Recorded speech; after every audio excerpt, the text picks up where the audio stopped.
Hello, everyone, and welcome back to another episode of the Parenting Reframe podcast. This week, we're going to do an Ask Me Anything. So, if you've been following me on Instagram, I had put in my stories recently that you could ask me any question and that I would record and answer on my podcast or an upcoming podcast. So, it's a solo episode. It's going to be a mini-sode, but you guys submitted so many great questions. Some of them are actually about parenting, and others are about shows that I like or books that I'm reading. So, I'm excited to share. So, we'll do a quick fire round here, and hopefully you'll get some good insights from it. So let's start with some parenting questions. If you're watching me on YouTube, just know that when I look down, I'm actually reading the questions off of my phone because I have them all in my notes. So here we go. First question is, my 4.5-year-old son runs away and laughs when I try to do the quote unquote break. Any suggestions? So I think this person is referencing breaks to mean Joe Newman's process when he's helping kids who are quote unquote strong-willed, or when we're trying to correct or improve a behavior that we don't want them to do. So what a break essentially is instead of finding yourself in a situation where you're constantly saying to your child, don't do that, stop doing that, or I need you to walk, I need you to do this, I need you to not hit your brother.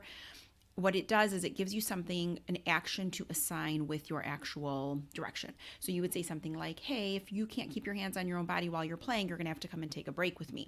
A break is not a timeout. A break is just removing the child from the fun, from that moment. Might not even be fun. It's just a way of helping them reset. They initially will get upset. They'll probably cry. They might have a tantrum, but that's okay, right? That's part of it. So you have them take a break. You have them sit next to you. The break should only take 1 minute. You don't leave them, and you also remind them that they're not in trouble and they're not being punished. It's just a way to help them reset their bodies and to think about the choices that they're making. Once they're able to sit calmly for a minute, that is key. They have to be able to calm themselves down. They can't be screaming, flailing, going crazy for 1 minute, and then you're like, all right, minute's up, go back and play.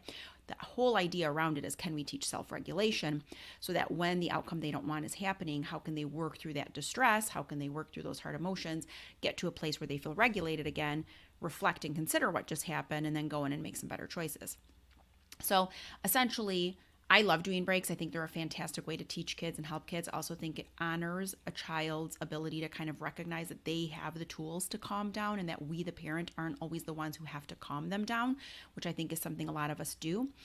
So in this case, if the child runs away, when you know that, sometimes, and again, I would want to ask this parent a lot more questions, but if I know that I have a child who is likely to flee or run, or that their response to my direction is to do that, it's probably because somewhere along the way it's been effective, right? Or they might just enjoy the chase of it. So I'm going to give a few different suggestions and you think about what might work in your home. So number one is, I would want to know if they understand the directions you're giving. I've worked with families before where they give very lengthy, wordy explanations of what to do, what not to do, how to do something.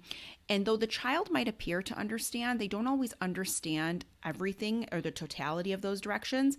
So what they do is they run away, or they try to be silly, or they do something that's a little bit, I would describe it as like off topic almost, like it has nothing to do with what you just asked them to do. So first and foremost, just make sure that your direction's really clear. Secondly, if you know that you might anticipate that they could run away, try to block them if you can, right? So this is where you're going to embody that physical part of parenting, and it's exhausting. I'm not going to even try to sugarcoat it, but this is where you might actually have to physically hold them, take them into a room where they can't run away. It might be where you're just going to sit next to them so that every time they go to run, you can block them with your arm. I wouldn't laugh with them. I wouldn't be like, oh, this is silly, I know. A lot of times I wouldn't even have any response other than just to be really neutral. And I would just say something like, I know you want to have fun right now, but it's time for us to sit down and take a break and think about our choice. And I wouldn't spend a lot of time trying to correct the running away. The running away is likely the response to the limit that you're trying to set, and they're just trying to push and see where those boundaries end. So for a child who is really strong-willed, remember I've said this before, but strong-willed kids value power, not approval. So when you set a boundary in front of them, they just see it as a hurdle that they have to jump. So they're going to continue to push. They're going to continue to try to do something else. But what they're really doing is they're asking, who has power with me? Who can help me? Who can keep me safe? And those answers are you, the parent, right? So despite the fact that it's so frustrating every time they run away and they laugh, it can feel really personal in that moment. Like, are you kidding me? You're sitting here laughing at me. Like, all of those things start to happen in our heads and it can escalate our state. You just want to really stay calm. Don't take the bait. I wouldn't even talk to them about running away. I would just continuously keep routing them back to you, physically moving them back to you, stopping them, picking them up, taking them into a space where they can't run away, And that way, what starts to happen over time is they will begin to understand that running away doesn't yield anything. And also that once you say, this is the boundary, or this is the limit, or no is the answer, that running or doing any of those things doesn't change, that you will also be consistent with your rules around that too, which is you can't run away from me in that moment. So that's just something to think about. I hope that helps. Next question. How do I stop the constant fighting between my two kids, a 10 and an 8-year-old? So sibling battles are something that I have a little bit of a different point of view on. And in part, it's because, well, it's for a few reasons. One, I'm going to talk about this in a little bit of a different context because your kids are 10 and 8. They're a little bit older. So I think what starts to happen is fighting is very triggering to parents for a lot of reasons. Number one is it is just frustrating on a sensory level, right? Like it's loud, they won't stop. And if we're being honest, kids are usually fighting about something that, for lack of better words, feels really insignificant to us. Like who gets to sit in the front seat, or who gets to go first? You went first last time. Like it feels so finite and silly that it makes it even worse for us to have to endure listening to the argument or the constant bickering. So those two things are happening immediately in a parent when your kids start to fight. And then the third little component of all of that is, like, I can say this for myself, there is such a desire to make sure our kids get along and that our kids lean on each other and that they have each other. So when we start to see that friction and that disconnect, we immediately start to assign sort of some triggers start to come up for us, because we're like, I can't raise kids where they're combative and they don't get along. My home is a loving home. I have to make sure my kids express that and know that. And so that can get entangled in there too. So the reason I'm bringing all of that up is because what starts to happen then is when you're not aware of those 3 triggers that are coming up for you, and so if you haven't learned about PAR, that's the 4-step process I teach: pause, acknowledge, respond, reflect. What starts to happen is those triggers come up for you, and more often than not, your reactiveness as a parent is to go over and just shut it down. So you'll say something like, that's enough. This is crazy what you guys are fighting about. This is ridiculous. You go there, you go here. I don't want to hear it anymore. And we just can't take it. We just have to turn it off. And here is the honest answer to sibling battles from my perspective. We have to teach kids how to disagree and fight in a kind way, and we have to teach them how to do it correctly. You cannot bypass disagreements in your life. You cannot bypass confrontation in your life. So why not teach kids how to do it in a home that is loving, safe, and secure, where they trust you, they trust that sibling, and you can give them the tools that they need. What I wouldn't do in this moment is resist over parenting when they're fighting. A lot of times we get in there and we have that referee suit on so fast, and we're like, hey, I heard you did this, but you did that to him. And like all of a sudden we're in the thick of it with them. And that's really frustrating. That starts to yield a lot of tattling down the road. It can really breed more behaviors that you actually don't want them to do. So go into it, bring calm to the situation. Don't stop it. Don't just look to go in there and shut it down and stop it, and then everything's swept under the rug and we just keep moving on. Or don't blame, right? A lot of times we're so quick to blame, especially if it's the kiddo that triggers us more. In that moment, recognize your triggers, pause, acknowledge you feel triggered, then you move into response rather than reaction. And start asking questions. Put the work back on them. Hey, I'm hearing you're saying this, this, and this, and this. Tell me and tell brother why you feel this way.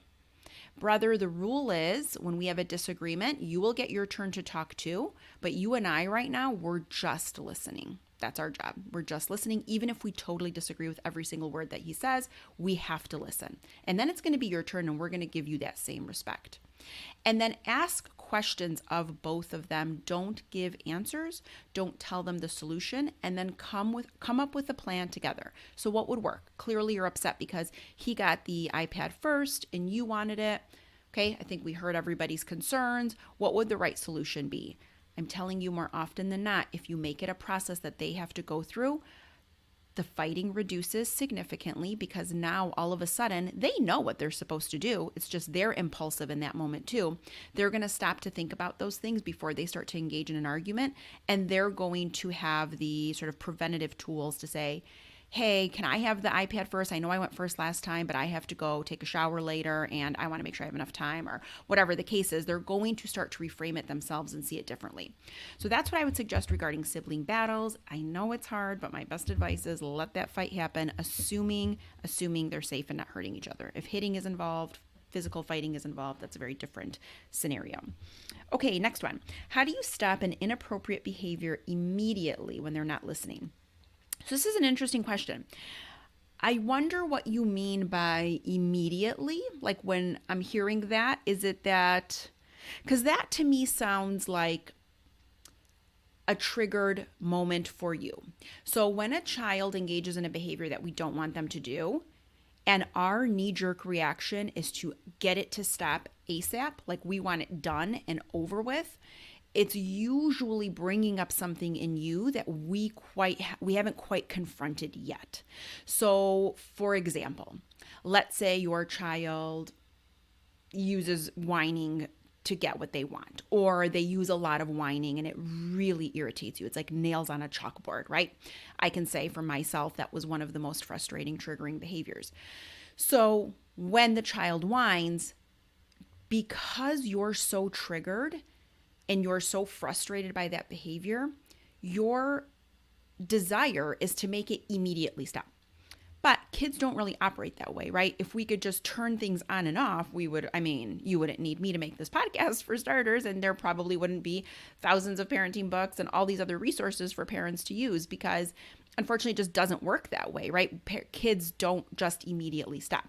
Now, I like the fact that you're thinking you want to intervene sooner, because so many parents that I work with fall into the trap of giving multiple repetitions and warnings and warnings and warnings to the point that then eventually they escalate, blow up, and then the child is only listening or attending to the parent when the parent is in that completely escalated state, because we've taught that relationship and that communication.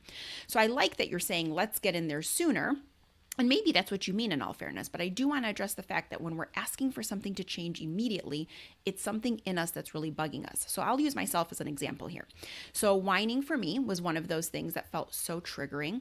And so when my kids would whine, and I've said this before in another video, it feels like an assault on my parenting, because the associations that I make with whining were problematic. My associations that I made about whining were that kids who whine are spoiled, kids who whine are entitled, kids who whine are, expect everything to happen for them and that they get their way. And I don't think that was true of my kids. And I certainly don't think that was true of the way that I was parenting. But because I assigned these labels to whining and these associations to whining, the second my kids started to whine, I couldn't even fathom that I was the parent of a child who engaged in spoiled behavior, entitled behavior, bratty behavior, right? Whatever the word is. And because I was raised to really be so respectful and to be very mindful of elders and parents and other older people in the family, like the notion that my kids would whine and have this disrespectful tone was all so triggering, because essentially it felt like it was calling out bad parenting for me. So I wanted to shut it down immediately. So in the beginning, it would be like, stop talking like that, right? Or I don't want to hear it, or whatever it is. And then over time, and on adapted par, you get much better at realizing that that's just really ineffective and you're just going to escalate the whine. So recognize what's coming up for you. Acknowledge that you're feeling triggered, so that the next time you ever heard a kid, one of your kiddos, let's say, whine or do the behavior you don't want them to do, instead of looking to what's the immediate shutting down of this, like recognize your state in it, and then you can move into a much better solution from there, because your stuff isn't necessarily getting in the way. And in some cases, we can change a behavior fairly quickly, and in some cases, it takes a lot longer, right? It's just going to depend on a lot of factors and variables, root causes, age of the child. I've said this before, but the longer an undesired behavior has been happening, usually the expectation should be that it will take a longer amount of time to change it, right? You can't expect a child who is, let's say, 8, who has participated in challenging behaviors up until that point, to just change overnight and to start doing things differently. It really does take time, and we have to integrate new frameworks and different language and scripts, and there's so much that goes into it. So just be patient with yourself and keep that in mind. It's definitely one of those things that will get better as you start to recognize what's coming up for you.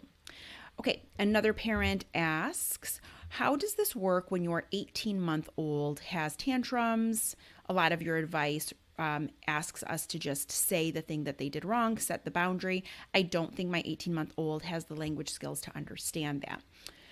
Okay, I get this a lot. Especially in the Twitter sphere. So I want to be really clear. I think that in general, Parents of younger children rely too heavily on explanations to correct a behavior. Explanations are not consequences. Kids learn through actions and they make meaning from experiences. So while language is a critical part of how we can teach and help and connect with our kids, I have worked with several children throughout the years who are completely what we would describe as nonverbal communicators, or they're in situations where they can't express wants and needs as easily. And even though they might engage in a behavior, we still know how to kind of work on fixing that or changing that or helping that child through that process, even though there isn't any language involved. So I want you to reframe that piece of it first. We cannot rely, it doesn't even matter, even if your child is a talker, understands a lot of language, we can't rely on explanations to fix it, because when we do that, it's that we believe the reason our child engaged in the behavior is because they didn't know it was the wrong thing to do. 9 out of 10 times, and again, this is not personal and this isn't to make anyone feel bad, this was true for my kids too, they do know they're not supposed to do it. Very rare cases are kids like, oh, I didn't know that, or I didn't know I wasn't supposed to do that. 9 out of 10 times, they totally know why, but their brains are still developing and they're struggling to control impulses, that all those executive function skills and that prefrontal cortex are still developing. So to some extent, we should have some compassion and grace considering the fact that those things are still developing. Now, we also don't just sit back and go, their brain is still developing, we'll tackle this when they're 9. I mean, that's not going to be very effective either, right? So you do want to know what to do and what to say, and you still need to set really good boundaries. You still need to stay really consistent, but you don't have to rely on talking to be the way you solve that problem. So back to the 18-month-old, I would still say, let's say it's, I'm trying to think of something in 18 months. Okay, like transitions are usually pretty hard for kids who are 18 months. So let's say they're having a blast playing outside and now you've got to take them from outside to inside, which is like a big bummer for the 18-month-old. They don't like doing that. So in that instance, even if you could give a full, beautiful explanation of why they have to go inside, they're not going to care. They're still going to have a tantrum. Because they're very concerned about themselves. And that is developmentally appropriate. That is how kids are. Their brains are not wired yet to consider the feelings and perspectives of others. We teach that and they gain that over time. So in that instance, I would just say, it's time for us to go inside. I know you don't like when we have to stop doing the thing that you love. I get that. But it's still time to go inside. And then you would physically manage the rest of it. It is tiring, but it requires no more than those 2 sentences. So are they going to flail and scream and cry? Absolutely. Are you going to have to hold them to walk into the house so they don't run away? Probably. Are you going to probably have to set them down in a space where they can stay safe while they flail their bodies around until they get over their tantrum? Sure, right? But it doesn't change anything. The explanation, even if your child had a complete understanding of language, he would still feel that same feeling of getting upset when the time to play outside ends and he has to now come inside. Now, there are things we can do at 18 months. A lot of times I might tell parents, try redirecting because they are so young still and that cause and effect window isn't fully developed. Sometimes at 18 months, you might just want to really kind of think about just kind of physically holding them and guiding them because they don't understand all the time, like sort of how they can get hurt or things like that, and just really staying calm. That's going to be the most important part, is like keeping yourself calm. The less you say, the better. I mean, that I can't express that anymore. And it's so counterintuitive to how we parent. I think more often than not, we think we have to keep saying, keep teaching, keep talking. And that usually escalates a child who's already in an escalated state. Again, go back to that question, what is motivating the behavior? Usually it's not because they don't know. And it's usually not because they don't understand, right? Even if you said, hey, we have to go inside because it's dinner, they don't care. They don't even like dinner. They're in their own mindset about things like this. They want to play outside. They hate that you're ending it. And that's okay, right? That's just part of it. And so setting those boundaries and setting those limits and staying really calm is going to be really important. So that's sort of my best answer with the question, at hand. But if any one of you wanted to dive deeper, certainly let me know. All right, next question. My child engages in head banging when they're having a tantrum, and I get very concerned and worried. How do I get this to stop? Okay, I have worked with kiddos who are self-injurious, and it is extremely unsettling. And I think when you see your child in that state, it can feel so upsetting and jarring, and you're like, wanting it to end. And I get all of those feelings that are going to be coming up for you, but I want you to know a lot of kids do this, and it doesn't necessarily mean that something is wrong. I have a lot of parents who will message me and say, does this mean they have anger issues? And we're talking about kids that are like 18 months. Like they do no. The answer to that is no, they don't have anger issues. They're developing some ability to self-regulate emotions that are too big for them in that moment. And so when we see kids turn to more kind of scary responses like that when they're trying to hurt themselves, you have to do two things as a parent. Two things. Number one is you have to stay calm. And number two is you have to keep them safe. And I'll even add a third one on here because it kind of piggybacks off of the last answer. Don't say anything. We're so inclined in that moment to go, don't do that. You're going to hurt yourself. You're going to hurt your body. Please stop. I don't want you to hurt yourself. I love you. And it is nonstop, right? Again, go back to what I was saying. An escalated child, when we are talking to them, only gets more escalated. It does not help them de-escalate. We are coming from a wonderful place when we're doing that. I get it, but that is not the answer that they need in that moment. So don't say anything other than, I will not let you hurt your body. Stick to that script. And then I want you to place them in a space where they can't get hurt. So that might mean you're going to take every cushion off your couch and you're going to throw them all over your family room floor. And you're just going to help. You might have to stick your hands under his head while he's trying to headbang. You might just have to hold him until he fatigues. That is something that sometimes can help, and it calms them knowing that they're held and secure and that you're there holding them.